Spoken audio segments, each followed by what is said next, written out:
Donc, bonjour à tous et à tous. Je vous souhaite la bienvenue à ce troisième rendez-vous de nos cycles de séminaires consacrés aux politiques d'emploi au Sénégal, organisés dans le cadre du programme l'ASPAC Séminaire ou du laboratoire d'analyse des sociétés et pouvoirs des sports à l'ASPAC de l'université Gaston Berger de Saint-Louis. Notre laboratoire a fait le choix de la recherche impliquée, c'est-à-dire une approche de la recherche qui dépasse le seul cadre académique qui est souvent centré sur les débats théoriques pour s'ancrer dans les réalités de notre environnement et contribuer de manière concrète à la réflexion et à l'action sur les défis économiques, sociaux et politiques qui interpellent notre société. Les séminaires que nous consacrons aux politiques d'emploi illustrent parfaitement cette orientation tant la problématique abordée est stressante et structurante pour l'avenir du pays. L'emploi des jeunes demeure sans conteste l'un des défis majeurs auxquels le Sénégal est confronté.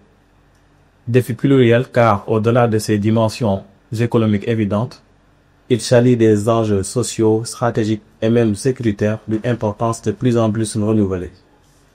L'un des principes cardinaux de l'État réside dans la continuité de l'action publique. Or, le contexte actuel du Sénégal révèle au moins deux formes de discontinuité, portées par l'émergence à la tête d'un État de personnalité qui incarne à la fois la figure de la jeunesse, qui a été historiquement sous-représentée dans l'appareil étatique, et celle du révolutionnaire ou de l'antisystème.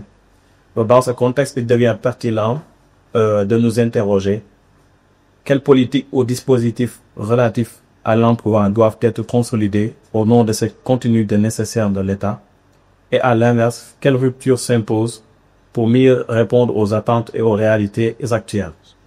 Pour éclairer ces questions, nous avons l'honneur d'accueillir aujourd'hui M. Demba Diop, qui est inspecteur du travail et de la sécurité sociale, haut fonctionnaire sénégalais.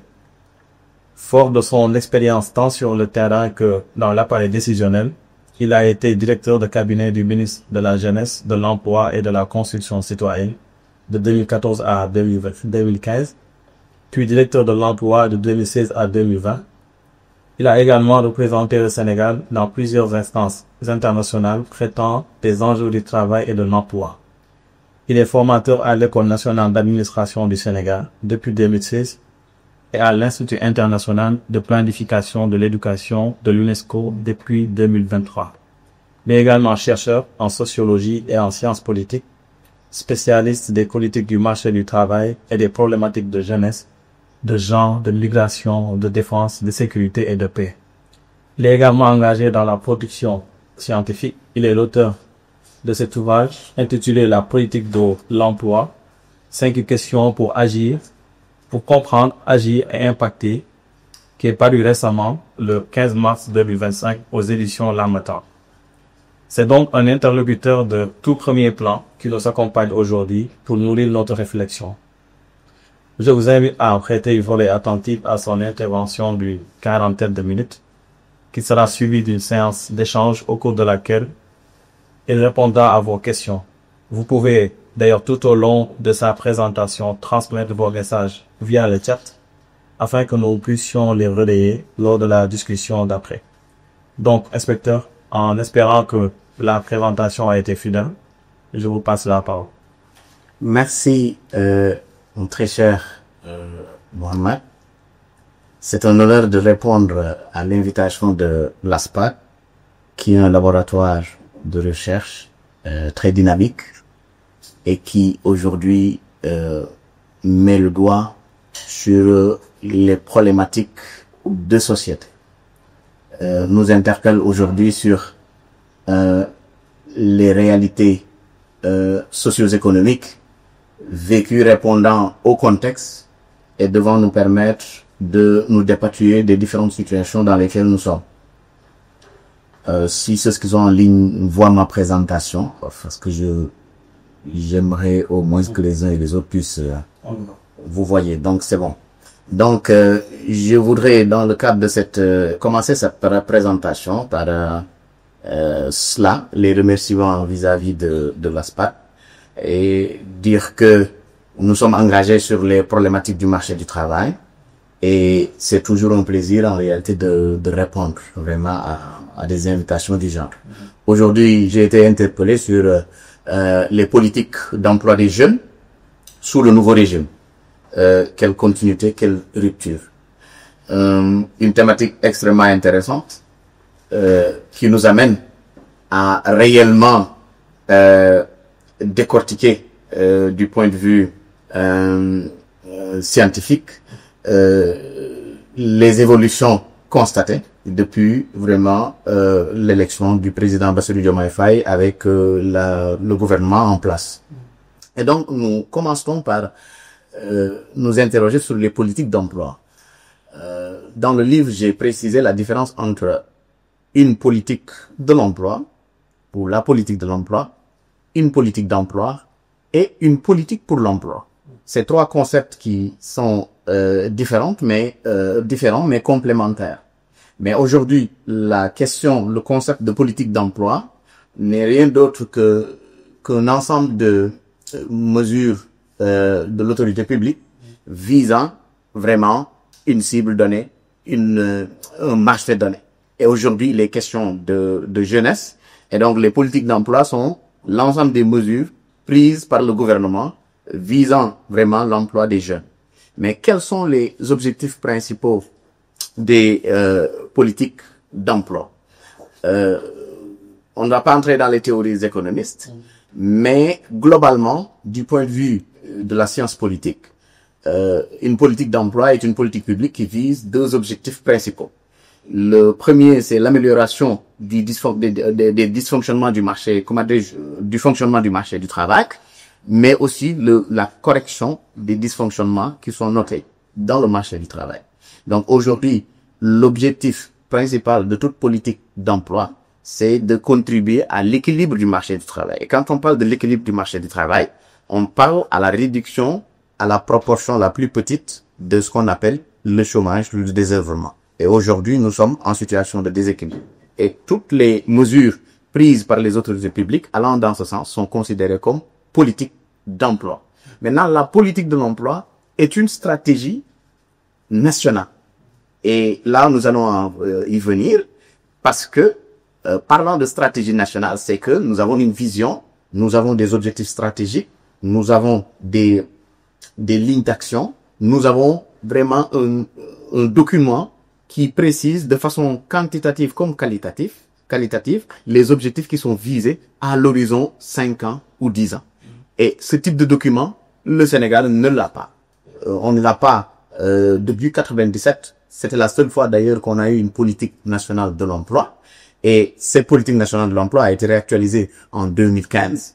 Mais après 2015, il n'y a plus de documents de référence. Ça veut dire qu'aujourd'hui, on prend des politiques, c'est-à-dire on prend des mesures pour l'équilibre du marché du travail sans que cela ne soit connecté à une vision globale. Aujourd'hui, quand on demande quel est l'objectif quantitatif de création d'emplois du régime en place, on n'a pas de chiffre. Donc ça veut dire que ça veut dire tout bonnement que nous n'avons pas de stratégie, de politique de l'emploi. Donc au-delà des objectifs, vous le voyez dans le cadre de vos cours, les politiques d'emploi sont de deux ordres. On a des politiques passives qui sont des mesures d'ordre social qui cherchent à atténuer la lourdeur du chômage. Et ça, nous ne l'avons pas en Afrique.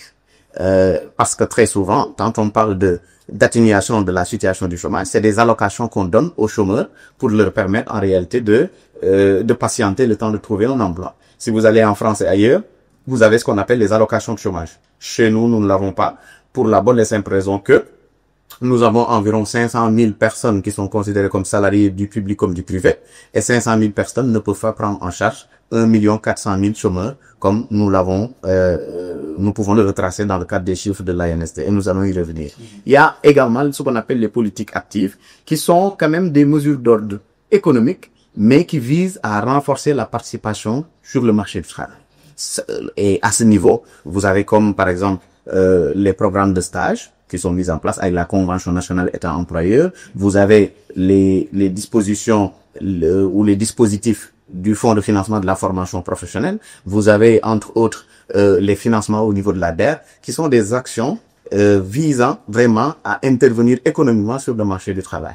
Donc, politique passive, on cherche à faire accepter la situation de chômage sans combattre le chômage. Politique active, on essaie de combattre vraiment vigoureusement le chômage. Donc, cela étant, quand on nous interroge sur la situation actuelle, en nous demandant de voir les évolutions et les constantes, il faudra peut-être déjà scruter ce qu'on appelle la situation dysfonctionnelle du marché du travail. Parce que ce qu'on constate depuis pratiquement les années 70-80, on constate une même demande qui reste constante et massive.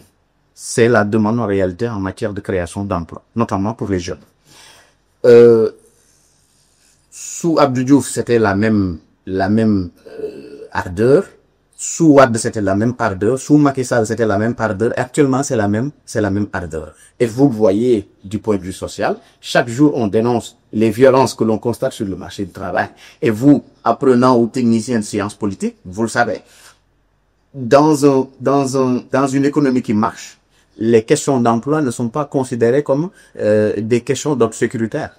C'est-à-dire que les gens, ils savent que quel que soit alpha, ils vont trouver un emploi, et quel que soit alpha, ils vont en réalité assurer ce qu'on appelle aller vers la réalisation de soi. Mais aujourd'hui, vu que le fait de trouver un emploi est une forme d'hypothèque que nous avons, aujourd'hui les gens font de la violence délibérément pour la bonne et simple raison que ils ne parviennent pas à trouver un emploi. Vous voyez les CIMOL, vous voyez tout ce qu'il y a comme en réalité violence. Et aujourd'hui, en sciences politiques, on analyse ce fait par ce qu'on appelle la sécurisation des questions d'emploi, la sécurisation des questions de jeunesse. C'est-à-dire que un tout petit chômeur peut aujourd'hui se mettre sur la place publique, semer le désordre et créer une situation incompréhensible. Vous le voyez, les gens peuvent aller au suicide, les gens peuvent aller vers la violence, ils peuvent aller vers des manifestations. Et je pense que le président Macky Sall a essayé d'éluder la cause politique des troubles sociaux qu'on avait, qu'on a enregistrés sous son régime, en balayant pour préciser que, en disant aux jeunes que je vous ai compris. Vous n'avez pas d'emploi et vous avez le droit d'être frustré. Donc, la sécurisation des questions d'emploi aujourd'hui nous interpelle, nous, politistes. Et donc, quand on analyse le marché du travail, nous avons que c'est dysfonctionnel. On n'est pas sur le plein emploi. Tous ceux qui veulent trouver du travail n'en trouvent pas. Les traces d'emploi même, c'est difficile d'en trouver. Donc, si vous voyez l'image illustrative d'en bas, vous voyez que les offres d'emploi sont là, mais pour les jeunes et les seniors, bon, c'est epsilon.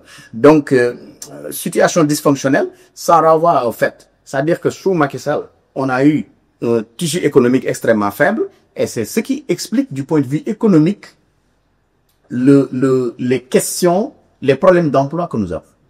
Aujourd'hui, il faut se le dire, quelles que soient les mesures qu'on puisse prendre, c'est la dynamique de l'économie qui définit en réalité les capacités de création d'emplois. Aujourd'hui, nous avons un tissu économique faible. Et nous n'avons de cesse de le dire. En 2016, il y a eu l'enquête nationale emploi, le recensement général des entreprises, et l'ANSD avait conclu qu'il y avait 407 882 entreprises. Et sur ces 407 882 entreprises, on n'a pas de chiffre après, mais 97% de ces entreprises sont informelles. Donc, les étudiants ne peuvent pas trouver de stage pratiquement dans des entreprises informelles. Et c'est dire que seuls 3% des entreprises que nous avons au niveau national sont en réalité formelles. Respectent la législation du travail, respectent la législation fiscale, etc.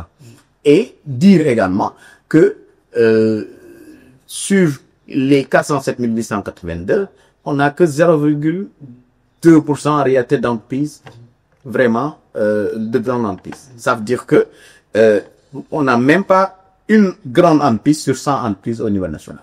Et ça, c'est un problème réel qu'il nous faudra en réalité adresser. Donc, notre tissu économique est extrêmement faible et ça ne nous permet pas de créer de l'emploi. C'est ce qui fait que quand on parle de dynamisation du secteur privé, portage, appui au secteur privé, c'est ce problème-là qu'il s'agit d'adresser vraiment à partir de ce moment. Donc, deuxième élément, notre taux de chômage est très élevé. Ça, c'est une situation qui existe depuis toujours. Sous le président Macky Sall, il n'y avait pas une quantification dès le début. Il n'y avait pas une quantification vraiment très sérieuse, très statistique du chômage. Parce que imaginez-vous, quand Macky Sall venait au pouvoir en 2012, le taux de chômage était de l'ordre de 10%. Et en quittant, il a laissé un taux de chômage entre 22 et 23%. Aujourd'hui, le premier trimestre 2025, le taux de chômage est de 21,7%. Ça veut dire que trimestre 1, 2025, taux de chômage 21,7%. Ça veut dire que c'est une situation encore complexe. Donc, si nous répercutons ce chômage au niveau des jeunes, c'est 27% de taux de chômage pour les jeunes. Pour les femmes, c'est 35,3%. Et ce qui est beaucoup plus compliqué également, c'est que cette cible sur laquelle il faut agir, sinon la question de la sécurisation va se justifier, cette cible qu'on appelle les NEET, ni en emploi, ni en éducation, ni en formation, c'est des jeunes qui sont qui sont dans la tranche d'âge comprise entre 15 et 24 ans, qui ne travaillent pas, qui ne sont pas à l'école et qui ne suivent pas d'instruction. Et ces jeunes sont considérés comme ce qu'on appelle une bombe à retardement. Et aujourd'hui, ce taux de NEET est très élevé, 33,5%, imaginez-vous. Donc c'est dire que le marché est très dysfonctionnel. Mais également, nous l'avons dit, il n'y a pas de stratégie à ce jour. C'est-à-dire que sous Macky Sall, il n'y a pas eu de politique de l'emploi. Sous Diomaye, il n'y a pas eu de politique de l'emploi. Et sous Macky Sall, on avait ce qu'on appelait la stratégie nationale pour l'emploi et l'insertion des jeunes, qui était une stratégie en cours d'élaboration.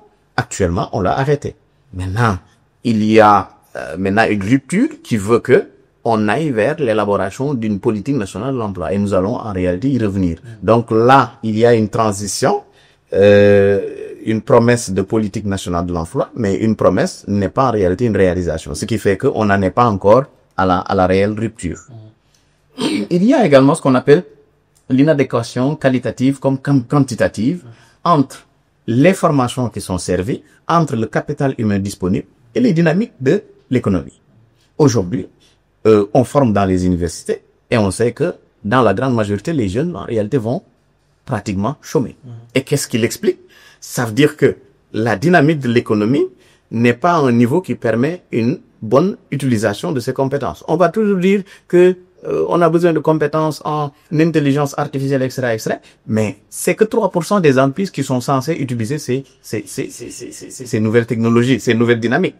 Aujourd'hui, la BAD avait fait en 98 avec le soutien du professeur Cabral de la FASEC, la direction de l'emploi à l'époque que je dirigeais, l'ANSD, on avait fait une étude d'impact de la phase 1 du PSE entre 2014 et 2018. Et on s'est rendu compte que dans la première phase du PSE, il y a 75% des emplois créés qui ne nécessitaient aucune qualification professionnelle.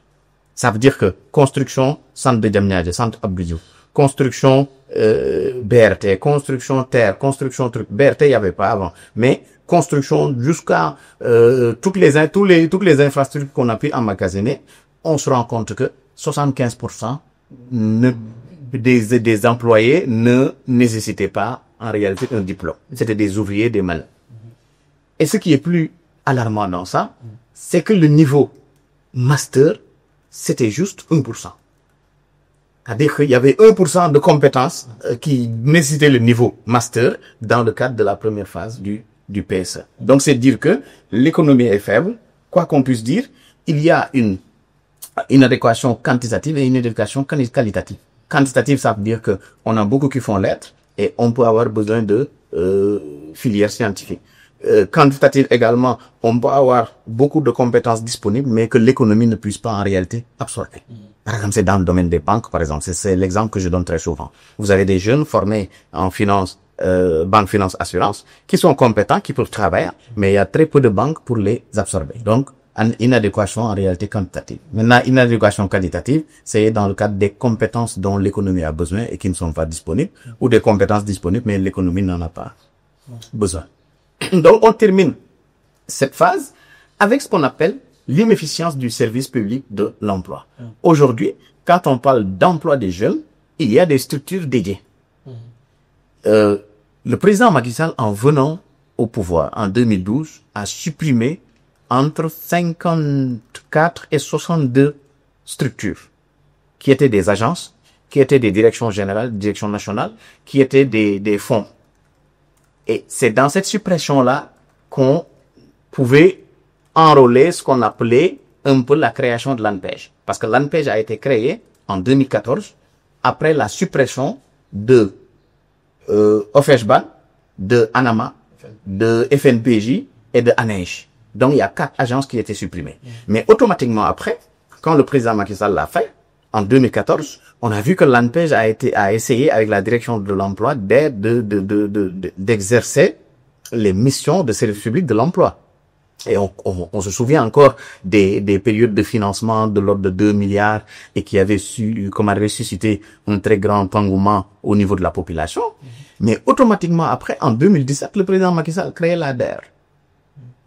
Déjà, il crée, en 2017, il crée déjà un ministère de l'emploi sur la base de la direction de l'emploi. C'est-à-dire, on prend la direction de l'emploi, on en fait un ministère. Avec le peu de moyens, avec le peu d'agents, etc. C'était devenu difficile, mais c'était une demande sociale.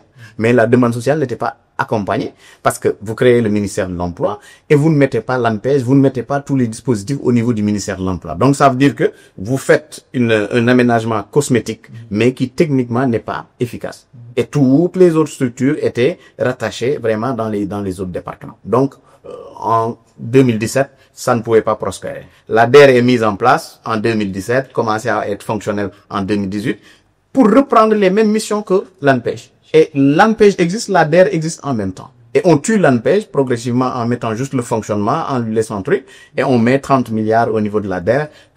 Donc c'est dire que, à chaque moment, depuis les années 80, à chaque moment qu'il y ait des révoltes, des troubles populaires, le gouvernement sort pour juste amener des mesures conjoncturelles. On n'est jamais sur la structure parce qu'on ne réfléchit pas globalement sur vraiment la vision. Et donc, aujourd'hui, à l'heure du bilan, le président Diomaye vient et retrouve sur place plus de 25 structures qui interviennent sur l'emploi des jeunes. 25. J'en ai répertorié et vous pouvez les voir dans le livre. J'ai répertorié sur un tableau 25 structures qui interviennent toutes sur l'emploi des jeunes.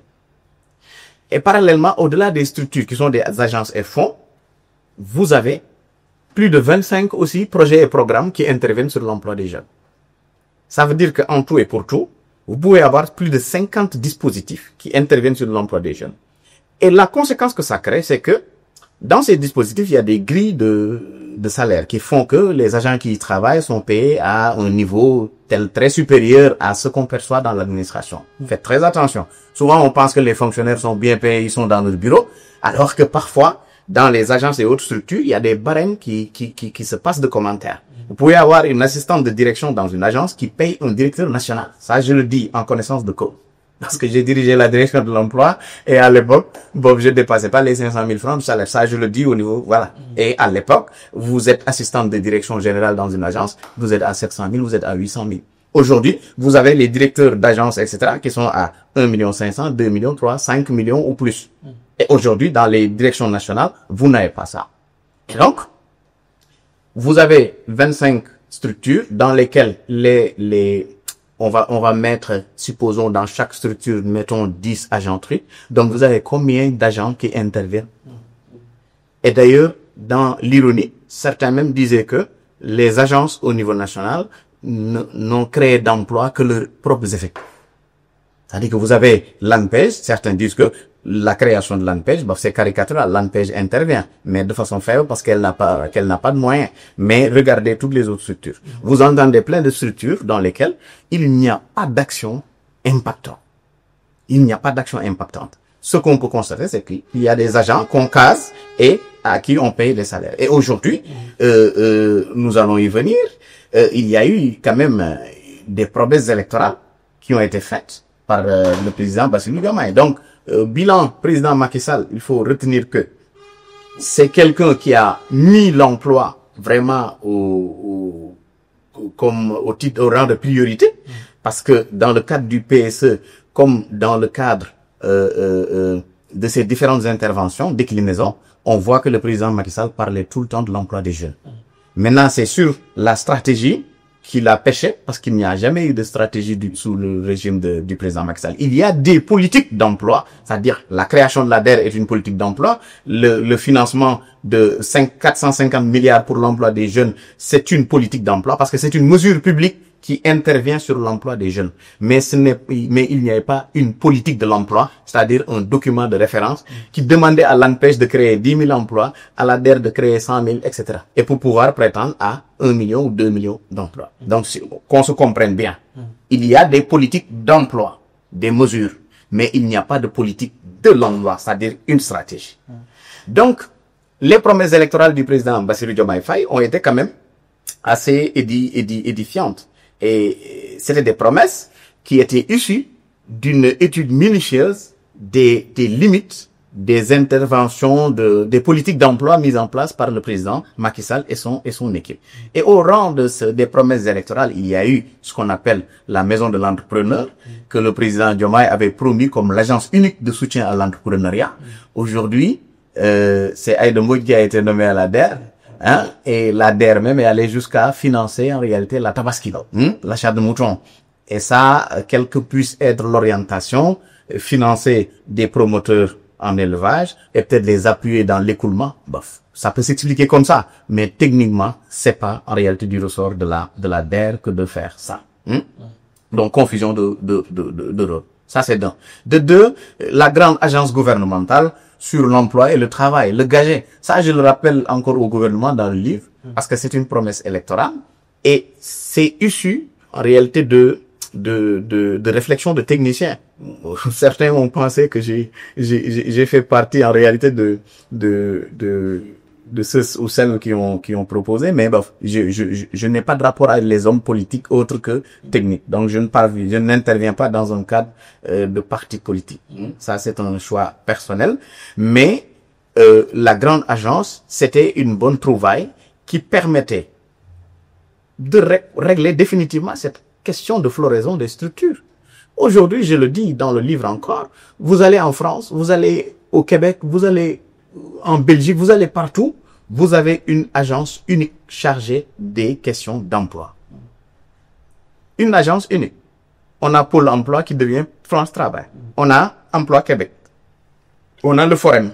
Dans chaque pays, on a une seule agence avec une personnalité balèze qui répond sur la base d'un contrat de performance et qui, à la fin de l'année, rend compte. S'il ne donne pas de résultats, s'il n'attire pas ses résultats, on le met de côté. Et comme ça, tous les salaires qu'on paye de façon désorganisée vont être centralisés quelque part avec un nombre d'agents. Bah, moi, je dis pas de supprimer les structures et de renvoyer les agents. Parce que l'expérience de 2014 est une expérience malheureuse. On a supprimé 4 agences et il n'y a pas eu de plan d'assistance pour les 200 agents. Et on a laissé pratiquement la majorité des agents sans assistance. Et finalement, c'est des ménages qui ont été brisés. Et donc, pour moi, regrouper toutes les agences et prendre ce personnel-là pour vraiment décentraliser la grande agence nationale. On peut dans chaque département, jusque dans chaque commune, avoir un bureau chargé en réalité des questions d'emploi. Et je pense que la grande agence peut prendre le personnel pour gérer cela. Autre promesse électorale, le programme Gunge pour accompagner l'insertion des diplômés. Ça aussi, c'était une promesse du président Bassirou Diomaye Faye. Et aujourd'hui, pas l'ombre d'une proposition allant dans ce sens. Les maisons des entreprises régionales aussi et des espaces de coworking, je pense que c'est dans le programme Bassirou Diomaye. Moi, j'ai fait une étude comparative de l'ensemble des propositions de quelques candidats à l'élection présidentielle. Et il y avait eu la proposition de Amadou Ba, et de Anta Babacar Ngom, qui étaient les meilleurs. Et pour moi, le programme Bassirou Diomaye était le 3e programme en matière d'emploi, de politique d'emploi. Mais aujourd'hui, on voit que, voilà, techniquement, sur ces aspects qu'on énumère, il n'y a pas encore l'ombre d'une matérialisation. Il y a eu le fonds aussi d'appui en faveur de l'emploi des jeunes et de l'entrepreneuriat des personnes handicapées. Souvent, on le fait. Vous savez, le concept d'emploi des jeunes est devenu un concept cosmétique et des femmes, parce que c'est des couches importantes et il faut politiquement, en réalité, mettre leur dénomination dans les structures pour que, à l'heure du bilan, dire qu'on a fait des choses pour les jeunes et pour les femmes. Et en Côte d'Ivoire, à une époque récente, on est allé jusqu'à créer un ministère de l'emploi et un ministère de l'emploi des jeunes. Ça a existé en Côte d'Ivoire très récemment, avec une agence et des directions nationales. Et à un moment, je taquinais mes amis ivoiriens en leur disant, comment vous faites entre les deux ministres, l'un chargé de l'emploi des jeunes, l'autre de l'emploi, globalement. Donc, mais, c'est des mesures purement politiques. Mais, techniquement, sur le terrain, nous devons juste nous concentrer sur l'efficience de ces politiques ou l'intelligence de cette organisation par rapport aux résultats en réalité auxquels on arrive. Donc, les promesses électorales du président Bassirou Diomaye Faye, il n'y a aucune des promesses, ça c'est, vous le voyez noir sur blanc, il n'y a aucune promesse qui soit en voie de matérialisation. Vous avez ces 5. Voilà. Et ce qui s'est passé, c'est que la grande surprise, juste après les élections, il fallait nommer des gens. Et il commence par nommer une directrice générale à l'ANPEJ. Il commence par nommer Aïda Mbodj à la DER. Il commence par nommer. Et tous les postes aujourd'hui de directeur d'agence où il y a du budget et peut-être pas d'action, on a mis des grosses pompes. Et politiquement, ça se comprend. Vous avez une masse qui a travaillé pour vous et techniquement, il faut les caser. Mais je pense que ça n'enlève en rien le fait qu'on puisse avoir une agence unique. Parce que si on a une agence unique, mettez un ministre délégué ou un secrétaire d'État comme dirigeant, super ministre, rang de ministre si vous voulez, et mettez des directeurs généraux et je sais pas, que sais-je encore. Mettez une grille de rémunération qui permet qui intéresse un peu et qui permet de motiver ceux qui sont avec vous. Mais techniquement, qu'on en arrive à des résultats. L'esprit n'est pas de créer des structures qu'on confie à des personnes qui pensent que c'est elles, du moins, en réalité, la structure. Donc, au-delà des promesses électorales, on a eu l'agenda national de transformation, il y a une déclinaison sur la stratégie nationale de développement 2025-2029. Et dans la stratégie nationale de développement, maintenant, on a eu un plus qu'on n'a pas eu dans le PSE. Tout en sachant que c'est un travail de fonctionnaires, de techniciens, sur la base de la vision proposée par les hommes politiques, encore une fois. Parce que moi, ce que je ne parviens pas à comprendre, c'est le projet. Les gens continuent à parler du projet, mais techniquement, c'est quoi le projet? Parce que dernièrement, même si on extrapole avec les dernières interventions du Premier ministre, on voit que il précise que certains actes en réalité n'entrent pas dans l'esprit du projet. Et nous, on se perd à partir de ce moment parce que le projet, c'est le plan national de développement ou c'est autre chose qui est sous-jacente. En tout cas, que les gens se précisent. Mais techniquement, de ce qu'on peut retenir, c'est que si le projet, c'est le plan national de développement, donc, on a une innovation de taille qui ne figurait pas dans le PSE. Par exemple, le PSE n'a jamais mentionné la formulation d'une stratégie, d'une politique nationale de l'emploi. Alors que, au niveau de l'agenda national de transformation, page 95-96, vous trouverez les déclinaisons de l'objectif stratégique 2.6 qui consistait à mettre en place une politique d'emploi efficace.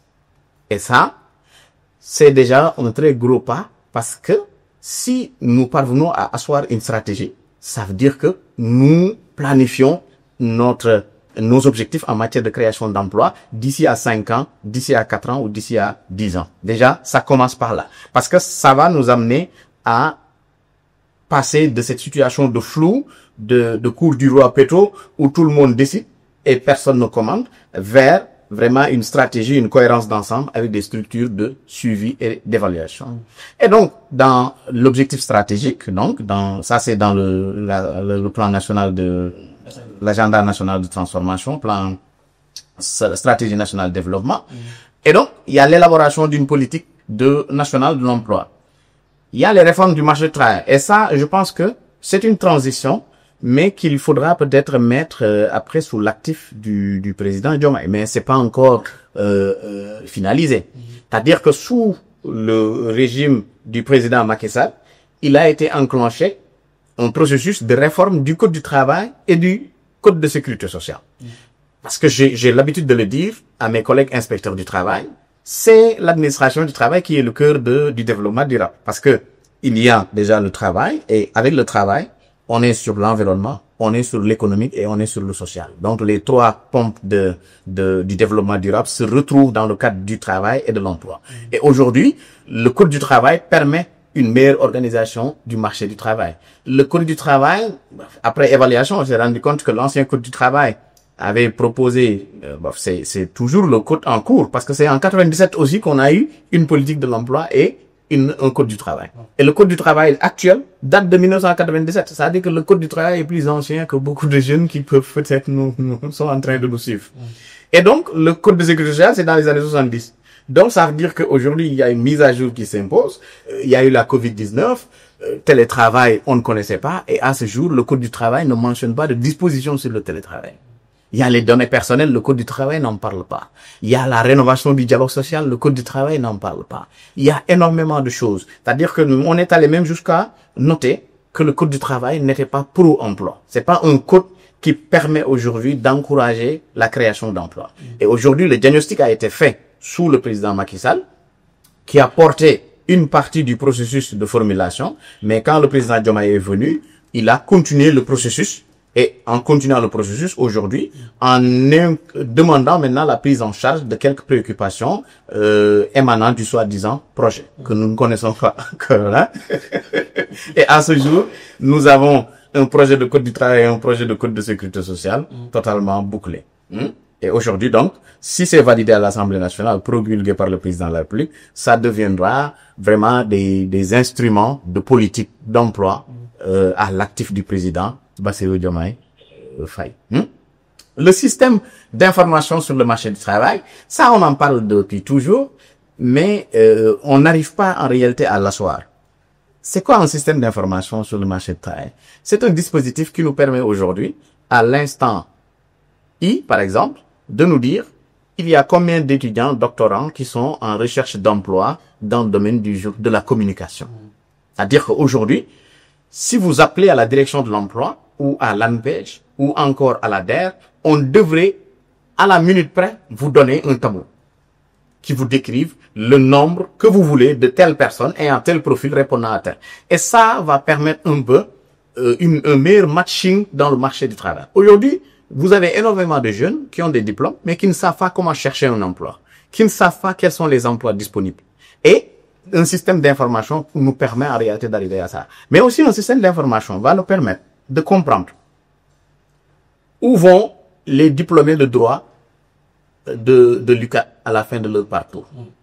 C'est-à-dire qu'un système d'information vous informe. C'est un mécanisme de renseignement qui vous donne toutes les informations dont vous avez besoin. Et qui vous montre que vous maîtrisez votre population, vous maîtrisez votre marché du travail. Aujourd'hui, il n'y a aucune maîtrise du marché du travail, indépendamment de ce que l'ANSD donne comme taux de chômage. Il n'y a absolument rien d'autre. Donc aujourd'hui, si l'ANSD ne donne plus de chiffres, ça veut dire que le Sénégal, en réalité, n'a plus de données.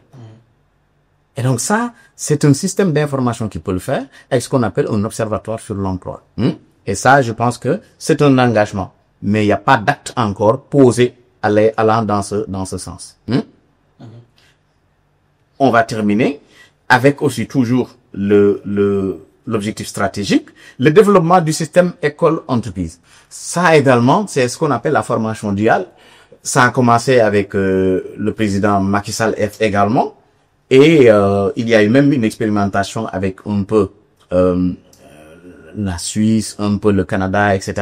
Et je pense que la formation duale, avec le fonds de formation école projet de formation école entreprise PF2E. Fonds de finance. Non, c'est projet de formation école entreprise, je pense, PF2E. Donc le PF2E, comme la convention État-employeur, est un dispositif qui permet aujourd'hui de placer des jeunes en entreprise et de leur permettre de valider leurs compétences pratiques. Et aujourd'hui, c'est un dispositif qui existait déjà, mais le nouveau régime veut généraliser ça. C'est-à-dire qu'aujourd'hui, l'accès à la formation professionnelle et l'orientation définitive vers le système école entreprise, aujourd'hui, c'est une option que le gouvernement a quand même prise. Et c'est à saluer. Mais ce qui va bloquer, c'est que 97% des entreprises sont informelles. Comment ce système, en réalité, va être implémenté? Ça, c'est une question. Ça veut dire que tout ce qui a été proposé ici demande de la technicité, demande des techniciens, demande des gens qui ont de la vision, qui ont de la connaissance. Et à ma connaissance, ce gap-là, nous l'avons au niveau, en réalité, national. Également, il y a la promotion des investissements privés dans les pôles territoires, la promotion du volontariat. Aujourd'hui, je pense qu'il ne s'agit pas de créer de l'emploi et de mettre les jeunes, voilà, dans les postes. Le président Diomaye a annoncé le recrutement de 700 enseignants, je pense, dans les écoles de formation professionnelle et l'enseignement supérieur. C'est une mesure, c'est une politique d'emploi. Mais les choses ne devraient pas se passer comme ça. Parce que ça devrait être planifié et que les gens puissent savoir quelle est la périodicité de l'ouverture du concours, par exemple, de l'ENA, du CFJ, etc. Quelle est la périodicité des recrutements et quelle est la plateforme qui, en réalité, prend tout cela en charge. Il y a une plateforme qui a été créée par le gouvernement récemment, mais il n'y a plus de communication là-dessus. C'est-à-dire que c'est comme sous Abdou Diouf, sous Abdoulaye et sous Macky Sall. Il y a des problèmes où on veut parler de quelque chose, où on a nommé quelqu'un, on essaie de faire de la communication cosmétique. Et après, on se calme et voilà. Donc, le volontariat aujourd'hui, si on formait davantage les jeunes au volontariat, je pense que ça allait permettre de régler définitivement ces questions de simol, etc. Parce que le citoyen, il va se sentir tellement responsable de chaque acte qui va être posé. Et il va comprendre que sa voix est prise en compte et que son État se préoccupe de lui, de telle sorte qu'il ne serait pas capable de commettre certains forfaits. Et dernier élément, la convention État-employeur, qui existe depuis 1987. Donc ça aussi, c'est toujours une continuité. Ça existe depuis 87. Ça a été mis à jour en 2000. Et aujourd'hui, il y a une évaluation quand même faite par le nouveau gouvernement et qui veut aller vers une nouvelle négociation. Donc ce qui veut dire que, globalement, il y a de la continuité, globalement. La rupture, elle est annoncée, mais il y a peu d'actes éloquents, peu de mesures qui sont prises et qui rassurent quant à vraiment l'innovation réelle. Donc l'innovation réelle, on n'en trouve pas encore parce que les 25 structures existent encore. On a nommé à tous les postes. Les 25 projets programmes existent encore et on en a créé d'autres. Et la stratégie, qui est la politique nationale de l'emploi, est en train d'être maturée. Mais c'est un processus. Parce que nous, on a eu un processus qui a été... moi, j'ai porté un processus de réactualisation de la politique de l'emploi entre 2016 et 2017-2018. C'est arrivé jusqu'en conseil interministériel et ça n'a pas marché. Donc, ça veut dire que c'est pas parce qu'on a dit qu'on va mettre en place une politique que la politique va finalement être abrupte. Donc, globalement, ce qu'il faut retenir, c'est que, à mon avis, il y a des ruptures profondes à amener et ces ruptures-là, en réalité, n'existent pas, ne sont pas encore impulsées. Par contre, il y a quelques actions, dont déjà la mise en place d'un ministère en charge du travail et de l'emploi. Ça, c'est une mesure importante qui a rassuré dès le début quant à la mise en cohérence des actions du gouvernement. Mais, quand vous le faites aussi, et que l'ANPEJ reste au ministère de la Jeunesse, que la DER est rattachée à la présidence, ça veut dire que vous créez un ministère aussi. Vous faites encore dans la cosmétique. Parce que techniquement, il n'y a pas en réalité de cohérence d'ensemble. Donc, globalement, je pense que c'est ce que je tenais à titre introductif à vous présenter, en vous montrant à l'écran mon livre publié en mars, le site internet que j'essaie d'alimenter et à travers lequel je propose mes services. Et peut-être ceux qui veulent me contacter sur LinkedIn, voilà mon poste. Merci. Merci beaucoup, inspecteur, pour cette présentation vraiment enrichissante. Il y a beaucoup de points importants qui ont été abordés. Il y a certains que j'ai particulièrement aimés. Et le fait que vous précisiez qu'il n'y a pas de politique nationale de l'emploi, qu'il y a des politiques, qu'on n'a pas une politique nationale, globale. Il n'y a pas de cap pour le moment. Et également, il n'y a pas de politique passive. Je crois que notre économie n'est pas encore en mesure de supporter ça, du fait de l'instabilité. Vous avez également évoqué la sécurisation de la question du chômage. Ça, je crois même que ça fera l'objet d'un séminaire. Et la quantification, la question des données. Ça, je crois qu'il n'y a pas mieux que les chercheurs pour faire état de cette carence. Donc, ce qu'on peut retenir pour le nouveau régime, c'est qu'il y a des promesses électorales intéressantes, mais que, pour le moment, elles ne sont pas encore matérialisées. Et l'autre point que j'ai beaucoup aimé, c'est le code du travail, que vous dites n'est pas pro-emploi. Moi, je donne l'exemple du dialogue social, par exemple. On parle de dialogue social au Sénégal, mais les jeunes ne sont pas du tout représentés dans pour le processus. Et cette question-là n'est pas assez prise en charge. Bon, j'avais préparé un certain nombre de questions, mais la présentation a déjà pris en charge un bon nombre. D'abord, vous avez parlé d'inefficience du service public de l'emploi, cette instabilité institutionnelle, le fait que les programmes sont logés dans différents ministères, qu'il n'y a pas une cohérence d'ensemble.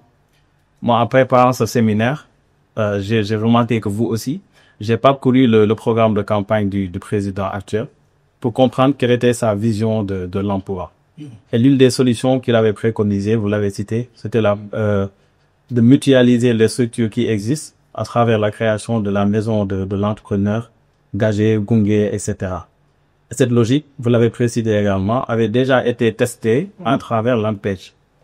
Et ma question est que, pensez-vous qu'il s'agisse d'une approche vraiment efficace, surtout que nous faisons face à une hétérogénéité des profils de jeunes. C'est-à-dire qu'on n'a pas une jeunesse, mais on a des jeunesses qui n'ont pas des parcours. Ce n'est pas un bloc uniforme, mais c'est très diversifié.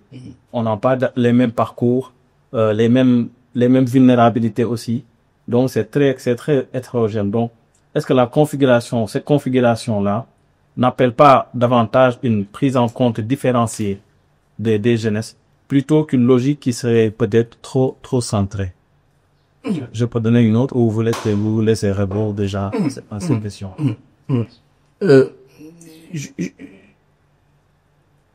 Je suis d'accord avec vous quand vous dites qu'il y a vraiment des jeunesses, plusieurs profils de jeunes qu'il faille adresser. Mais toujours est qu'il faut comprendre en réalité l'esprit du service public ou de l'action publique. Aujourd'hui, quand vous avez un service public, pourquoi je parle d'inefficience du service public? C'est qu'aujourd'hui, ce qui se passe, c'est que vous avez un service qui est chargé d'accompagner globalement tout le monde. Aujourd'hui, on parle de l'emploi des jeunes. Mais pourquoi on ne parle pas de l'emploi des seniors? On n'en parle jamais au Sénégal. C'est-à-dire, au Sénégal, quand vous perdez votre emploi à partir de 50 ans, pratiquement, vous risquez de ne plus en trouver. Parce que. Maintenant, pourquoi on parle de l'emploi des jeunes? Parce que les jeunes, globalement, ils font partie de la masse de personnes pour lesquelles il faut assurer l'insertion professionnelle. C'est-à-dire que beaucoup de jeunes n'ont jamais eu de relation avec le marché du travail. C'est-à-dire que jusqu'à 15 ans, aujourd'hui, au Sénégal, l'âge minimum d'accès au marché du travail, c'est 15 ans. Et donc, c'est à partir de 15 ans que vous devez vous interroger au marché du travail. Ceux qui n'ont, les NIT par exemple, peut-être qu'ils se sont un peu frottés au marché du travail en travaillant dans les marchés, etc. Mais ceux qui font des études, c'est après le diplôme le plus souvent qu'on s'intéresse à l'emploi. Et donc, c'est totalement pertinent de dire qu'il y a plusieurs profils de jeunesse et qu'il faut trouver un moyen de les adresser. Mais le moyen de les adresser, ce n'est plus d'éclater les structures, mais de les ramener à une structure unique. Les véritables techniciens proposent souvent au gouvernement de réfléchir sur ce qu'on appelle un parcours d'insertion professionnelle. C'est-à-dire que quand vous avez un parcours d'insertion professionnelle, vous avez une sorte de chaîne de valeur insertion. Parce que quand on parle d'insertion, déjà sur la notion, c'est qu'on prend quelqu'un qui est éloigné du marché et de l'intégrer jusqu'à ce qu'il ait une assise au niveau du marché. Et les jeunes, c'est des gens qui n'ont pas eu d'aventure sur le marché. Il faut les renforcer, leur montrer comment écrire un CV, leur montrer les soft skills minimales en réalité dont ils devraient disposer pour pouvoir travailler. Parce que aussi, on peut vous trouver un emploi, le lendemain, votre employeur vous licencie pour retard. Ou vous licencie pour écart de langage. Donc, dans les soft skills, dans la façon d'éduquer les gens à l'emploi, il y a toutes ces compétences-là qu'il faut mettre à leur disposition. Et quand vous avez un parcours d'insertion professionnelle, par exemple, vous avez un département orientation. le département orientation, son travail, c'est-à-dire qu'on a même travaillé sous Macky Sall à la stratégie nationale pour l'orientation professionnelle, scolaire et professionnelle. Ça n'a pas abouti en 2018. Il faut que l'orientation professionnelle soit là. Et quand vous avez un service d'orientation, c'est-à-dire que ce service est amené avec ses sous-bureaux à orienter n'importe quel jeune qui vient. Parce que orientation professionnelle, c'est quoi? Écouter le jeune, évaluer les compétences dont il dispose, essayer de travailler avec lui sur son projet professionnel. Il veut quoi? Il dispose de quoi? Voir s'il va être formé, s'il va être mis dans une entreprise, ou s'il va aller en apprentissage, ou s'il va en réalité acquérir des soft skills. Et ça, c'est le service d'orientation qui fait ce travail-là. On n'a pas besoin de service d'orientation scolaire pour l'école, collège, lycée, université. On n'a pas besoin de ça. Un service d'orientation, quand le service de l'emploi unique est décentralisé, c'est-à-dire qu'à Saint-Louis, jusqu'à Dagana où j'habite, vous avez un service de l'emploi avec un bureau orientation, un bureau formation, un bureau capacitation, un bureau entrepreneuriat et un bureau intermédiation.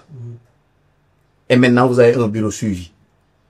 Et donc, vous avez l'orientation, vous avez la formation.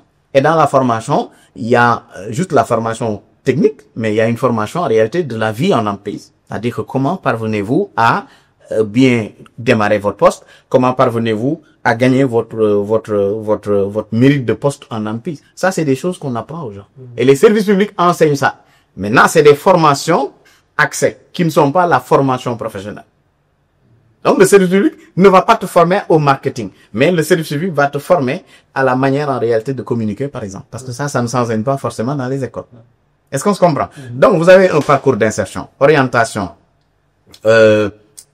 formation, capacitation.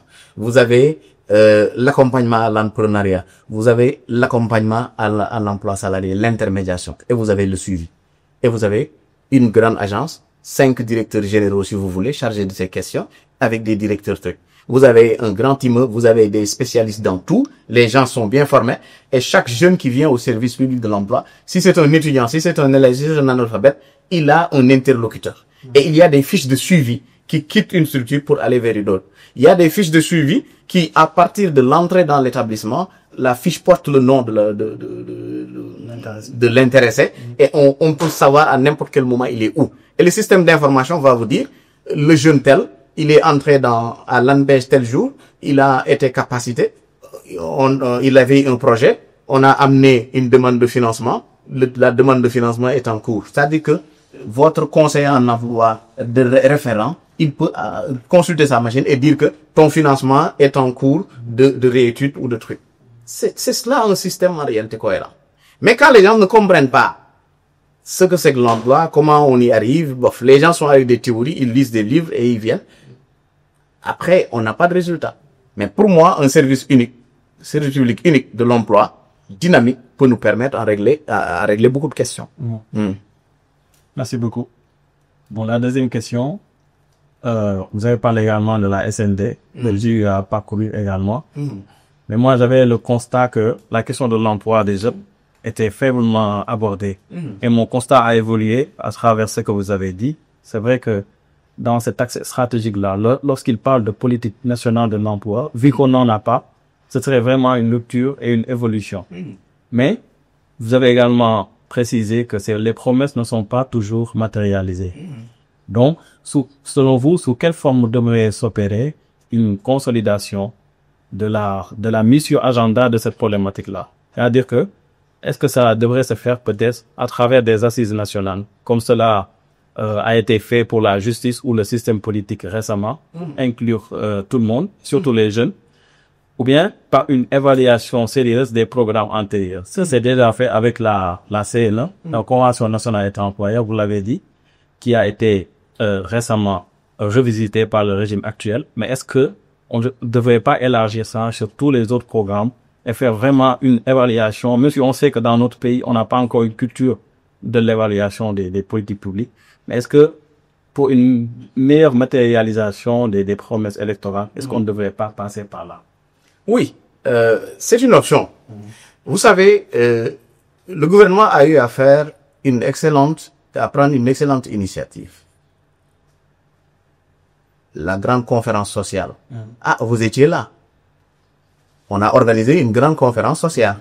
La grande conférence sociale est un lieu de dialogue social. Les jeunes étaient associés. Parce que les jeunes aussi ont le Conseil national de la jeunesse.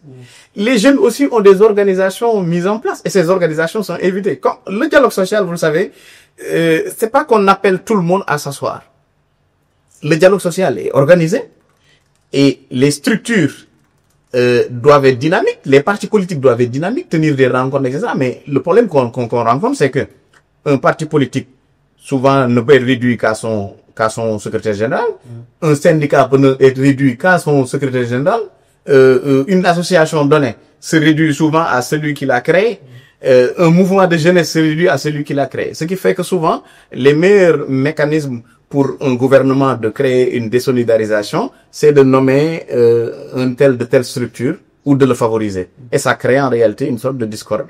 Et c'est un combat qu'on peut mener contre tel ou tel, une forme de punition. Mais pour moi, il y a le Conseil national de la jeunesse qui est l'institution naturelle de représentation de la jeunesse. Que les gens soient d'accord ou pas, c'est ce qui a été institué.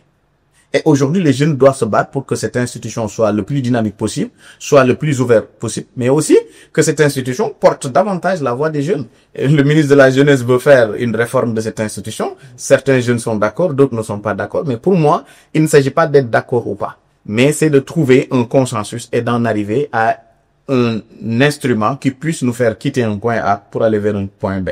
On a toujours un point de renonciation. Excusez-moi. Donc, la grande conférence sociale a été organisée récemment, en avril, 24-25 je pense, ou 25-26.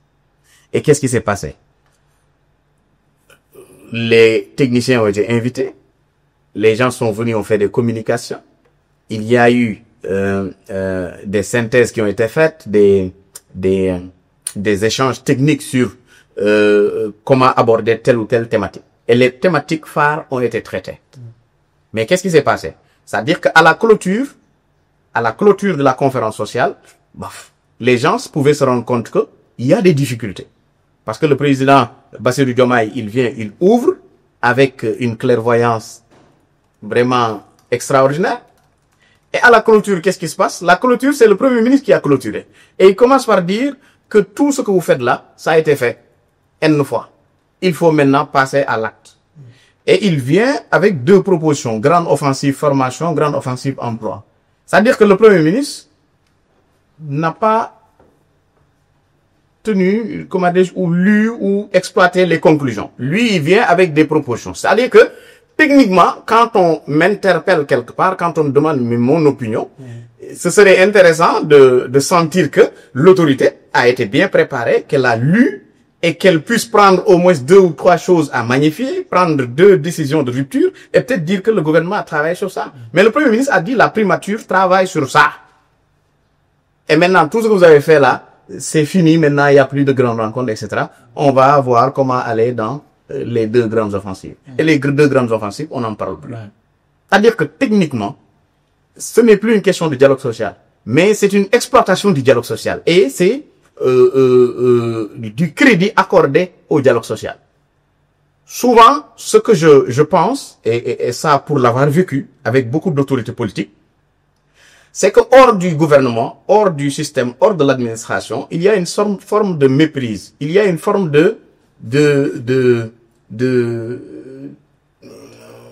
on sous-estime un peu les capacités de ceux qui sont là. Même sous Macky Sall, vous avez des gens qui ont travaillé et qui ont fait des résultats.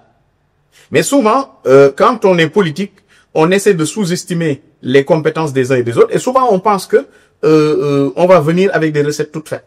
Et c'est face à la réalité qu'on se rend compte que la chose n'est pas facile et que les anciens ont travaillé. Si aujourd'hui le Sénégal en arrive à ce climat stable, à cette intelligence collective, on traite de la problématique de l'emploi avec la même compréhension. Et on tient un débat très civilisé, très intellectuel. Ça, c'est parce que les anciens ont travaillé. Maintenant, il y a toujours quelque part où ça n'a pas marché. Une raison ou une autre. Et ça ne doit pas être une raison d'homme. Mais ça devrait être en réalité un mécanisme de système. Et pour moi, je pense que il n'y a pas de crédit qui soit donné au dialogue social. C'est cela le véritable problème. Mais aussi, il y a une forme de nouvelle intelligence qui consiste à tout casser et à rejeter la légitimité vraiment de tous ceux qui ont travaillé dans telle ou dans telle chose. Et ça n'arrange absolument rien du tout. Mais pour moi, la conférence sociale a été tenue, il y a eu les conclusions, il y a des promesses de campagne qui sont écrites noir sur blanc. Pour moi, il faut venir appliquer. Voir comment en arriver à la grande agence. C'est simple. Vous avez proposé une grande agence.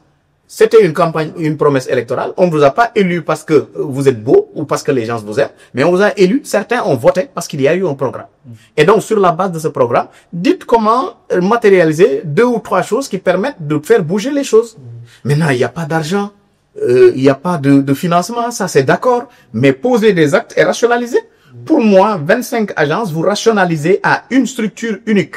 On n'a plus besoin d'autre chose. Mais si vous avez une structure unique, vous avez 500 milliards pour l'emploi, globalement. L'emploi, globalement, vous pouvez mobiliser 500 milliards en tout. Voilà. Et pour moi, c'est quelque chose qu'il faut faire. Deuxième chose, il faut faire très attention. Le président Macky Sall, quand il était confronté aux troubles, qu'est-ce qu'il a fait?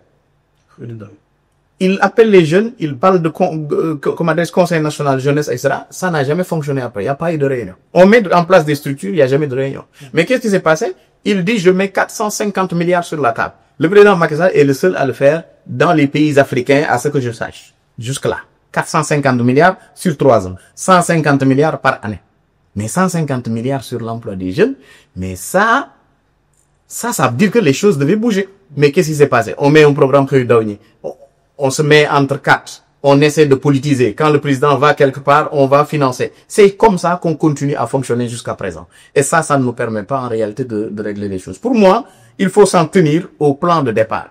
Si dans le projet, c'est grande agence, c'est l'heure est venue d'aller vers la grande agence. Et quand il y a des problèmes de deniers publics, des problèmes en réalité de train de vie de l'État, c'est à partir de ce moment qu'il faut rationaliser. Et pour moi, le premier acte qu'il faut poser par rapport à l'emploi globalement, avant de parler de l'emploi des jeunes, c'est de rationaliser les structures, d'aller vers une politique et de rationaliser déjà le budget qui est là.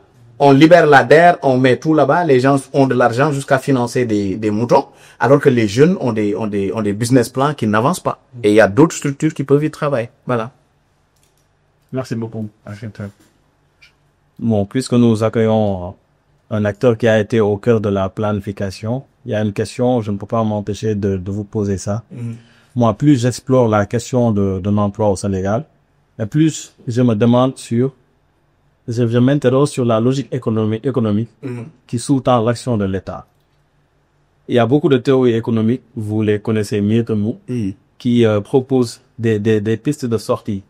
Par exemple, la théorie du capital humain, je crois que vous l'avez évoqué, de Gary Becker, qui postule qu'il y a une corrélation positive entre investissement en formation et productivité, ou encore la théorie de la segmentation du marché du travail entre segments formels et informels, qui appelle à traiter différemment les différents segments. Or, l'action publique au Sénégal, à mon avis, manque vraiment de lisibilité. C'est-à-dire que tantôt, on a l'impression que l'État veut faire de tous les jeunes des entrepreneurs. Tantôt, c'est la formation professionnelle et l'employabilité qui sont mises en avant, sans autant même mettre derrière un tissu industriel capable de tout absorber. Donc, vous qui étiez au cœur, y a-t-il réellement une logique économique qui guide les différentes politiques? Bon, là, on va faire un peu une rétrospective de tous les régimes passés. Ou s'agit-il simplement de réponses conjoncturelles à la suite de crises sociales, de crises politiques, etc.? Oui, globalement, je pense que vous l'avez dit. Quand il manque de lisibilité, les gens vont y aller sur la base de leur propre perception. Mais pourquoi les gens y vont avec leur propre perception? C'est parce que cette absence de lisibilité est due à un certain nombre de facteurs. Aujourd'hui, quand vous n'avez pas de stratégie, quand l'État ne met pas une stratégie sur la table, comment allez-vous analyser en réalité le soubassement ou l'orientation économique en réalité de l'État? C'est-à-dire que depuis les années 70, il y a eu choc pétrolier, la situation a commencé à se compliquer.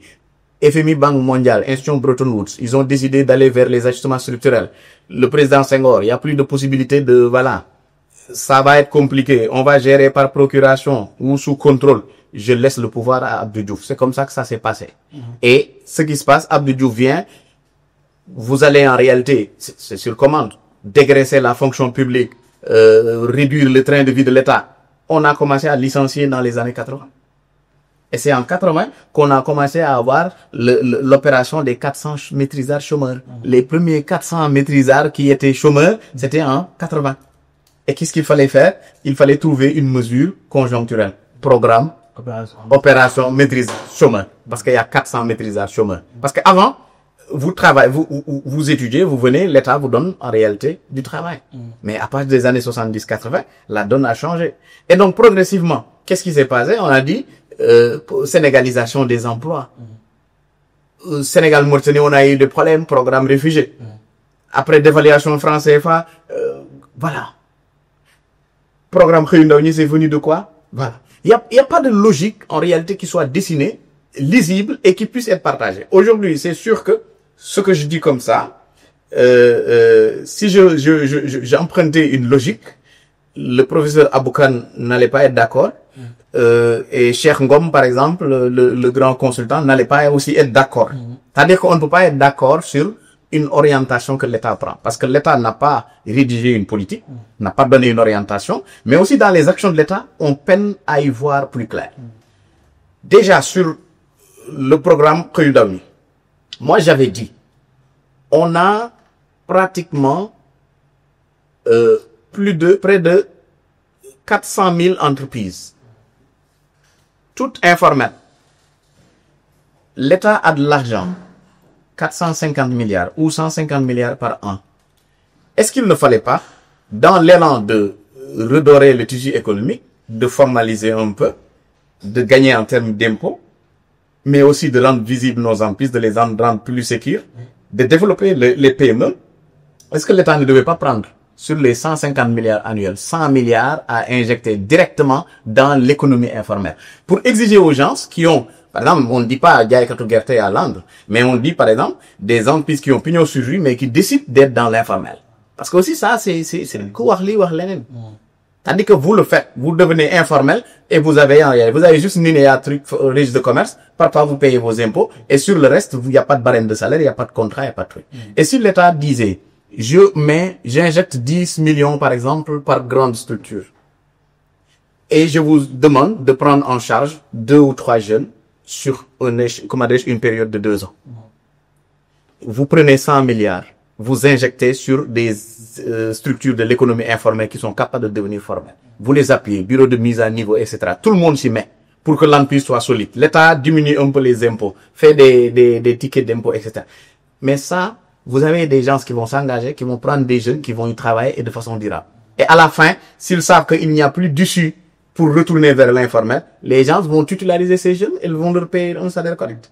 Mais vous ne le faites pas, vous financez des jeunes qui n'ont jamais travaillé. C'est-à-dire que je le dis souvent, le grand paradoxe du pays, c'est illisible. Parce que c'est moi, éternel salarié, qui n'ai jamais entrepris quoi que ce soit, qui forme sur l'entrepreneuriat. Tous ceux qui forment sur l'entrepreneuriat n'ont pas d'entreprise. Et c'est vous, chômeurs, qui n'avez jamais travaillé, qui formez sur la rédaction du CV, sur les méthodes de techniques de recherche d'emploi. C'est compliqué. Pour moi, il faut que l'État travaille sur la visibilité. Aujourd'hui, vous avez théorie du capital humain. Quand vous le dites, on va dire non, on fait sur la formation duale, etc. On peut avoir une logique, mais c'est pas la logique du gouvernement. Parce que la logique du gouvernement, c'est que l'emploi est là, c'est un problème, on ne peut pas régler ça. On ne peut pas régler ça. C'est-à-dire que les gens partent sur un postulat. On ne peut pas régler les problèmes d'emploi. Alors que le nombre de chômeurs, trimestre 1, c'est 1 400 000 chômeurs. On a 1 400 000 chômeurs. On travaille juste sur comment, en réalité, agir sur cette cible. Mais l'entrepreneuriat, moi, je n'ai rien contre l'entrepreneuriat. Mais les gens sont dans leur bureau, ils sont des salariés et ils disent aux gens, allez entreprendre. C'est pas juste en réalité. Parce que les jeunes, c'est pas tout le monde qui sait entreprendre. Vous allez demander à un étudiant de sciences politiques d'aller entreprendre. Certains peuvent réussir, mais d'autres ne savent pas comment entreprendre avec le diplôme de sciences politiques. Et puis, quand vous le faites aussi, il y a tout un tas de problèmes. Vous ouvrez une entreprise, ça meurt au bout de 3 mois, 4 mois. Parce que vous pensez que la clientèle est là, etc. Alors que la configuration de l'économie même ne vous permet pas en réalité de facturer certaines choses.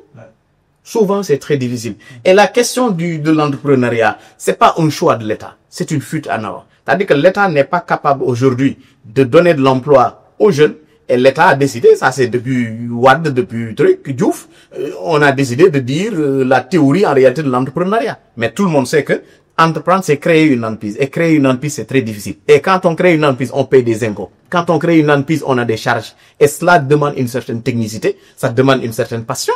Et puis, il y a toute une science autour. La preuve, les jeunes là, Jakarta. Vous avez des étudiants qui conduisent des Jakarta. Je n'ai rien de contre. Ça peut être un job étudiant qui permet d'arrondir les angles. Mais souvent, les jeunes finissent par abandonner l'université pour ce, voilà. Pour moi, il y a un travail de fond à faire.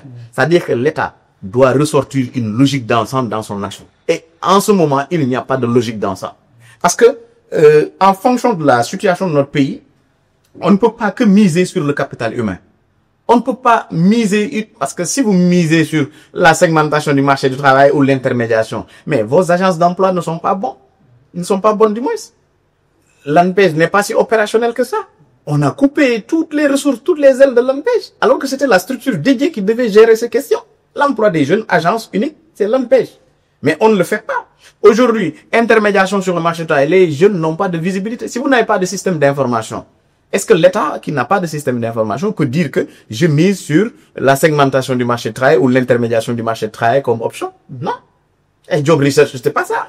C'est pas ça. Il n'y a pas de logique unilatérale sur la base de laquelle on peut étudier en réalité le marché de travail. La réalité est que le tissu économique est faible. Il faut renforcer le secteur privé. C'est aussi simple que ça. Si on a un secteur privé fort, soutenu par l'État, tous ces jeunes-là, en réalité, dans la grande majorité, peuvent trouver de l'emploi. L'entrepreneuriat ne doit pas être en réalité une option forcée aux jeunes. C'est injuste. Il faut que les gens, en réalité, travaillent à permettre à tout le monde d'avoir un choix. Un jeune doit avoir le choix d'entreprendre ou d'aller vers un emploi salarié. En France, c'est pas ça. France Travail cherche de l'emploi salarié pour les jeunes. En France, France Emploi vous cherche un emploi salarié. Et il ne vous dit pas aller entreprendre. On se comprend? Merci beaucoup. Bon, j'avais d'autres questions, mais je vais essayer de prendre les questions dans le chat. Bon, les deux premiers, je crois que vous y avez déjà répondu. C'était une question pour savoir, y a-t-il une rupture entre les deux régimes? Bon, je crois que pour le moment, il n'y en a pas encore. Quelle solution envisager pour inverser la tendance du travail informel? Ça, je crois que c'est déjà répondu, à moins que vous vouliez ajouter. Bon, il y a une question de Thierno Diallo qui demande, existe-t-il une synergie entre la direction des statistiques du travail et des études et l'ANSD pour la mise en place du système d'information? Bon, ça concerne le déficit de l'information dont on parlait, qui est l'un des obstacles majeurs du pays. Oui. Bon, moi, je vais greffer une petite question qui va toujours dans le même sens. L'ANSD fait des efforts, mais on sait que c'est pas suffisant pour avoir toute l'information sur le marché du travail. Mais que pensez-vous sur une décentralisation de la production de données? C'est-à-dire qu'on ne confie pas tout à l'ANSD, qu'on le décentralise peut-être au niveau des collectivités territoriales pour que ce soit un peu décentralisé et avant que ça soit, que les données soient compilées au niveau central. Donc, merci. Je pense que, comme on l'a dit, rupture entre les deux régimes, il y en a sur la vision. Parce que dans les régimes précédents, il n'y a pas eu l'option de politique de l'emploi depuis 97. On n'a pas engagé dans le document de planification qu'on va vers une politique nationale de l'emploi comme stratégie. Dans le projet, de ce qu'on comprend par le projet, le plan de stratégie nationale de développement, il y a un esprit de rupture allant vers la formulation d'une politique de l'emploi comme document stratégique. Page 94-95. Et donc, par rapport aux actes posés, les promesses de campagne, en réalité, ne sont pas encore concrétisées. La grande agence, le programme Gungé, entre autres, il n'y a pas d'acte posé à ce niveau. Donc, l'autre question sur l'emploi informel, le travail informel, l'économie informelle, comme vous le savez, c'est une économie en réalité c'est ce qui décrit notre économie nationale. C'est-à-dire que quand vous avez 97% d'entreprises informelles, ça veut dire que l'informalité n'est plus une anormalité, mais c'est une normalité culturelle. D'aucuns l'expliquent par le fait que à l'époque coloniale, il y avait une forme de résistance que les autorités religieuses faisaient par rapport aux colons. Et l'économie informelle entre un peu dans ce siège-là. C'était une économie de contestation. Mais aujourd'hui, ce qu'il faut comprendre, c'est qu'il y a des enjeux de développement qu'il y a là-dedans. Quand vous êtes une entreprise informelle, le plus souvent, les questions de sécurité santé au travail ne sont pas respectées. Il y a beaucoup d'accidents du travail là-dedans. Les gens peuvent avoir de la main coupée, etc. Il n'y a pas de prise en charge de santé. Les rémunérations peuvent ne pas être correctes. L'entreprise informelle aussi ne peut pas prétendre au marché public, etc., etc. Il y a autant de choses qu'il faut en réalité régler à ce niveau. Pour moi, renverser la tendance, c'est après. Le professeur Ablaïan à l'université de Saint-Louis sociologie en parle. C'est-à-dire qu'il a proposé une stratification de l'économie informelle. Parce qu'il y a une partie de l'économie informelle qu'on peut valablement amener vers ce qu'on appelle la transition. Quitter l'économie informelle pour aller vers l'économie formelle. Ça peut être facile pour certains types de structures. Mais il faut un travail ardu à ce niveau avec un encadrement en réalité réel. En termes de financement, en termes de mode de gestion, mais aussi et surtout en termes de mise à disposition de ressources humaines. Par contre, sur les synergies entre ANSD et DSTE, DST maintenant, ce n'est plus DSTE, ce qu'il faut prendre en compte à ce niveau, c'est que nous avons un système national de statistiques. Et dans le système national de statistiques, c'est l'ANSD qui pilote en réalité. Et quand l'ANSD pratiquement pilote, elle est en intelligence avec toutes les structures sectorielles. Aujourd'hui, c'est la DST, Direction des statistiques du travail, qui prend en charge toutes les statistiques au niveau du ministère du Travail et de l'Emploi. Aujourd'hui, elle ne le fait pas, la Direction des statistiques du travail ne le fait pas sans une intelligence avec l'ANSD. Donc, ce qui veut dire que l'ANSD est là, mais n'est pas statique. Elle est en intelligence avec ses structures et les soutient aux besoins. Aujourd'hui, vous avez des enquêtes sectorielles, c'est l'ANSD qui les met en œuvre. Vous avez des préoccupations, par exemple, sur enquête, emploi ou truc, l'ANSD organise des sessions, demande vos préoccupations en matière d'information et les prend en charge dans ses formulaires d'enquête. Donc, les choses-là ne se font pas de façon truc. L'autre aspect aussi, c'est que l'ANSD a des directions régionales. Les directions régionales gèrent un peu les statistiques au niveau local. C'est-à-dire que ce que nous n'avons pas jusque-là, c'est que les statistiques du marché du travail ne sont pas déclinées par département. Par exemple, si vous vouliez aujourd'hui avoir les données taux de chômage, taux d'emploi, etc. pour département de Saint-Louis, ça va être difficile de l'avoir. Même si l'ANSD peut le faire, mais ça risque d'être difficile de l'avoir. Donc, ce qu'il faut demander, c'est plutôt le renforcement des directions régionales des statistiques pour prendre en charge un peu ces préoccupations. Mais il faudrait que pour que cela se fasse, que la décentralisation marche. Nous aussi, on a une communalisation intégrale, mais il y a des communes qui pensent que l'emploi est une compétence qui devrait être transférée. L'emploi, c'est pas une compétence, c'est un résidu de l'action économique. Donc, l'emploi naît du dynamisme économique. Ce qui fait que c'est une mission naturelle de n'importe quelle structure et de n'importe quelle personne. Nous, individuellement comme collectivement, on est responsable, on est concerné par l'emploi. Parce que si vous n'intervenez pas sur l'emploi, un chômeur chez vous va poser problème. Si vous ne travaillez pas, ça va se répercuter sur votre famille. Parce que, voilà, l'emploi, il est réellement central. En tout cas, sur les synergies, il faut concevoir que c'est des synergies existantes et que si les sectoriels ont besoin de connaissances approfondies de leur domaine, il y a l'ANSD qui vient à la rescousse. Maintenant, il y a une interrogation qui est posée très souvent relativement à ce qu'on appelle le système d'information sur le marché du travail. Le système d'information du marché du travail n'est pas forcément le système statistique. C'est pas que la statistique. Ça peut être une forme comment dire, l'observatoire du moins. Parce que l'observatoire est la structure qui accueille ce qu'on appelle un système d'information. Parce que l'observatoire va nous dire sur l'intelligence artificielle quelle est la position du Sénégal. On devrait aujourd'hui avoir une position nationale ou un rapport national sur l'intelligence artificielle et le marché du travail sénégalais. Et ça, c'est un observatoire qui le fait.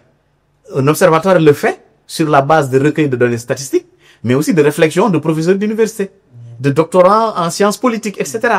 Et les observatoires sont des institutions mises en place par l'État, et ça a été demandé par les cadres de l'UMOA depuis des années, tous les pays de la sous-région ont fait un effort, sauf le Sénégal, qui n'a jamais mis en place un observatoire. Et aujourd'hui, il faut mettre un observatoire, ils mettent des universitaires, économistes, juristes, politistes, etc. Mais aussi et surtout, mettre des statisticiens, afin que les gens puissent faire des études anticipées, faire des projections sur vraiment l'état de l'économie et peut-être envisager éventuellement des pistes de solutions. En France, vous l'avez dans pratiquement tous les pays, parce qu'aujourd'hui, l'information, c'est une ressource clé pour, en réalité, la guerre ouverte ou latente. Aujourd'hui, il faut avoir de l'information. Et disposer de l'information nous permettra de maîtriser nos jeunes, de maîtriser notre marché du travail et de maîtriser notre pays. Voilà. Merci, inspecteur. Bon, il nous reste moins de 10 minutes. Bon, on me demande de prendre une dernière question. Malheureusement, il y a beaucoup d'autres questions que nous ne pourrons pas prendre en charge. La question, bonjour, nous saluons. Bon, toutefois, j'ai deux préoccupations. Vu le nombre de diplômés dans les universités et leur difficulté même de trouver un stage parallèle à leur formation, est-ce que les concours qui se font par année ou par 2 ans restent-ils le seul canal d'intégration dans la fonction publique ou l'administration? Quels conseils donnerez-vous aux jeunes diplômés dans les universités publiques, dans le système de l'information dont vous parlez dans votre présentation, dans la quête d'emploi ou de stage? Il pose une question extrêmement intéressante parce que aujourd'hui, ce qu'il faut comprendre aussi, et c'est l'occasion de le dire, beaucoup de jeunes font focus sur l'administration. Nous sommes fruits de l'administration. Et nous avons vécu ces mêmes difficultés. Parce que en 2006, nous avions notre DEA, nous avions notre licence de sciences politiques. Et c'est cette même année qu'on est admis à l'ENA. Mais avant, en 2005, il y a eu une crise à l'UGB qui consistait à faire sortir les doctorants et les étudiants de niveau DEA, 3e cycle, à les faire sortir du campus parce qu'il y avait un problème de logement. Et nous, à l'époque, on s'est battu, on a dit on ne sort pas de l'université parce que quand on sort, on va où?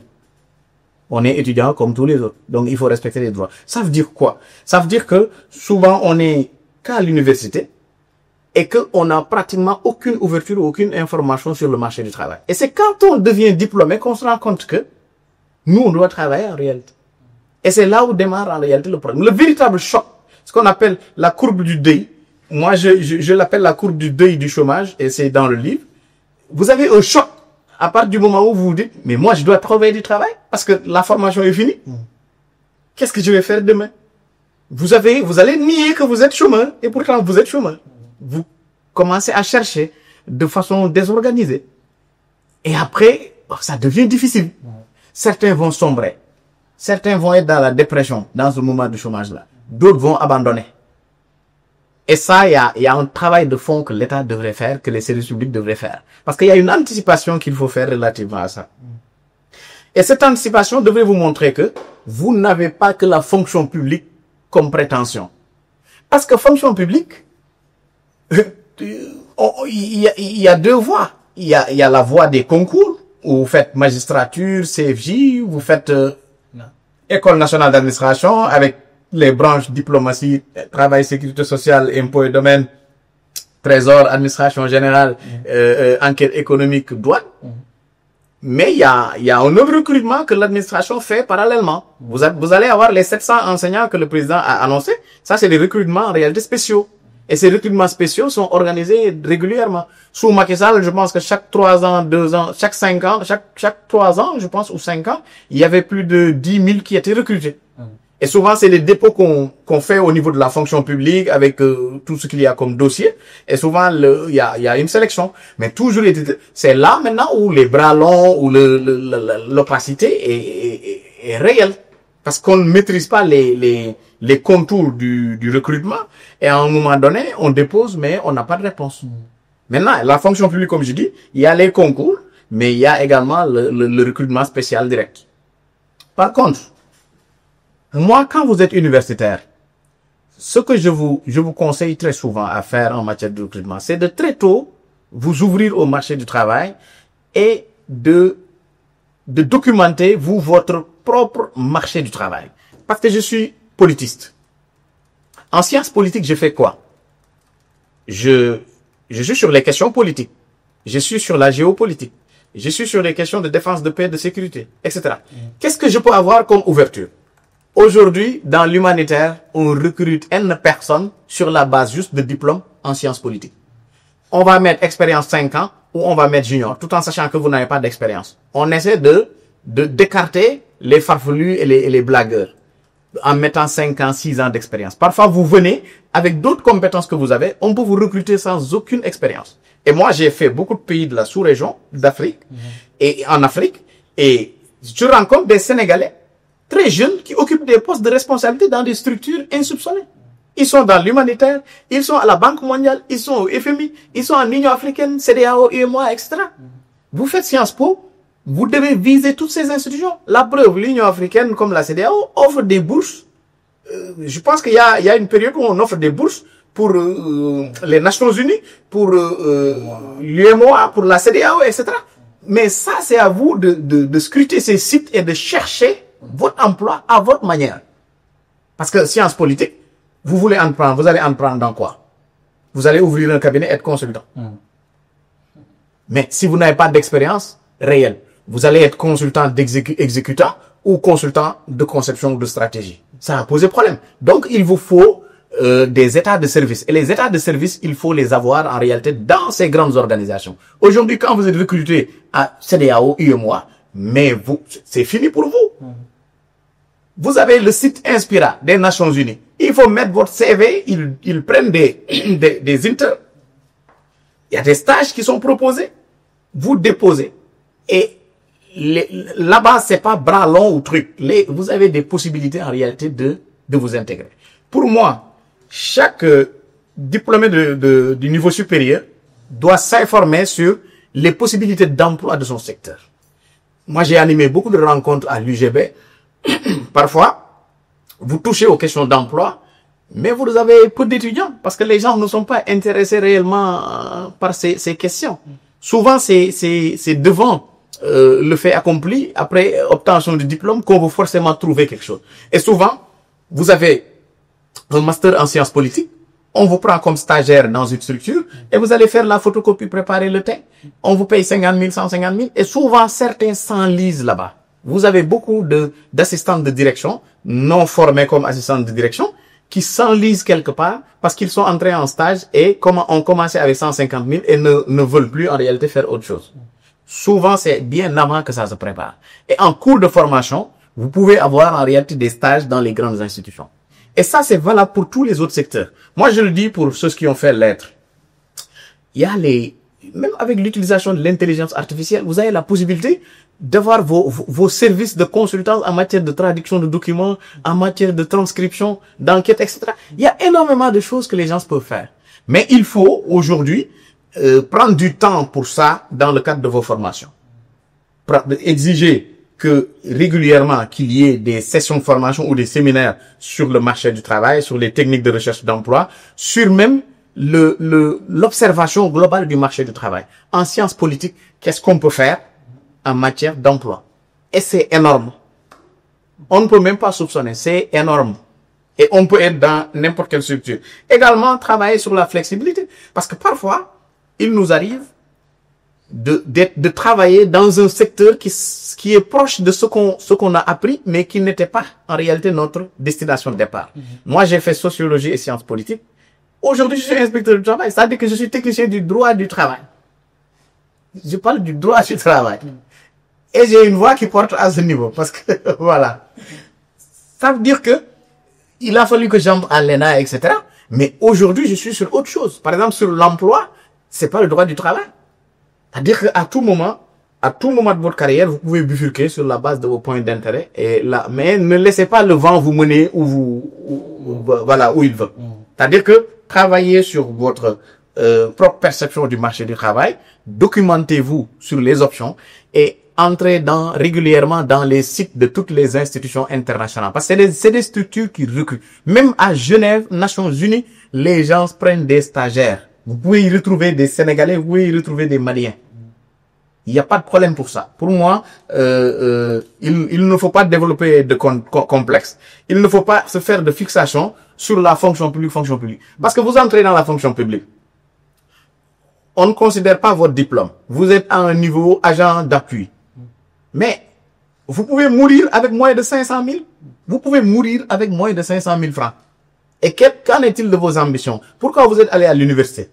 C'est pas pour occuper un poste en réalité d'exécutant ou d'agent support et à vie.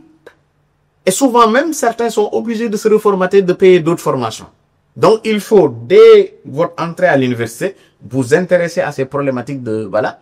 Certains font la thèse parce qu'il n'y a pas de perspective, mais il n'y a pas de moment trop tard pour, en réalité, essayer de s'interroger sur son propre positionnement sur le marché du travail. Au besoin aussi, faites des panels, appelez des techniciens, essayez en réalité de vous renforcer. Et ça ira. Merci beaucoup, inspecteur. Je vous remercie aussi. Bon, malheureusement, pour les autres questions, nous arrivons au terme de ce séminaire. Je tiens à exprimer toute notre gratitude à notre invité, inspecteur Demba Diop, pour la qualité et la richesse de sa présentation, mais surtout pour la disponibilité. Cette présentation a éclairé beaucoup d'enjeux structurels et l'emploi et nourri notre réflexion vraiment. Donc, je remercie également les participants pour leurs questions qui ont permis de rendre les échanges vivants et constructifs. Donc, ce cycle de séminaire initié par le NASPAT, c'était le 3e numéro. Vous nous avez d'ailleurs donné des idées pour le 4e numéro. Donc, nous vous invitons à nous suivre pour nos prochains numéros. Donc, inspecteur, peut-être pour un dernier mot. Oui, vous remercier parce que pour nous, dans notre vision, il faut impacter. Moi, c'est mon credo, impacter. Mais impacter positivement. Impacter en libérant. C'est-à-dire qu'aujourd'hui, nous ne devons pas être dans une posture dans laquelle on va demander à ce que les autres viennent nous assister. Nous ne devons pas être dans une perspective d'assistance. Nous devons travailler à notre autonomie et à prendre notre destin en main. Les ressources techniques sont là, la volonté est là, et je pense que les questions d'argent, c'est des choses qu'on trouve, c'est des arrangements. Et donc, que ce soit le jeune, que ce soit la structure publique, il n'est jamais trop tard en réalité pour se lever et prendre vraiment les grandes décisions. Et je pense que les grandes décisions, c'est le moment de les prendre. Que ce soit à titre individuel, comme à titre en réalité collectif. Mais aussi et surtout, nos structures publiques ont intérêt quand même à vraiment s'approcher davantage vraiment de l'essentiel. Voilà. Encore, merci beaucoup. Au rendez-vous au prochain numéro. Merci encore une fois.